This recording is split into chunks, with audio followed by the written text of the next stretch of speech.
One of the purposes of this book, or one of my ideas about writing my film, is to keep alive the idea that something very strange and wonderful and magical is happening. And because I think we've all now seen so many films, we've watched so many TV shows and things that we're not necessarily very excited about the thing.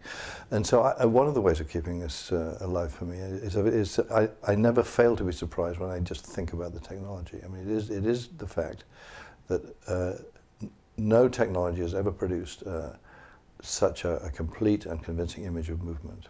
Nothing like this ever existed before. At the same time, this technology does not actually have any movement in it. It's just a series of still frames projected at the right speed to produce. What is it? Film, this is where film critics and philosophers get lost. What they say, it produces an illusion of movement. But it doesn't, it's not an illusion of movement.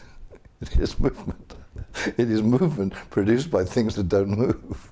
It's a much more mysterious identifier. There is also the fact that I can't get my head around, but it's apparently the case that in real time watching a film on screen, there is a certain amount of darkness that we don't see. So that what is happening when we watch a film is we seem to be seeing continuous motion, but we are seeing continuous motion. But what is actually happening that we're not seeing, first of all, is that a lot of completely still frames are being run past each other at the right speed, and secondly, there are blackouts that we don't notice. This strikes me, obviously there's no reason to let this interfere with your film going or to get so worried about this, but it strikes me something extraordinarily interesting that this art of life and movement should be based on such tricky notions of perception in this way. It is apparently also true that the brain itself, I have a colleague who's a neuroscientist who says that the brain, that's what the brain makes movies in this sense. So the brain doesn't actually perceive movement.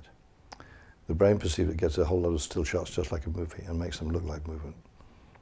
And the brain is constantly editing new perceptions. So actually there is a resemblance between film and the brain itself doing stuff.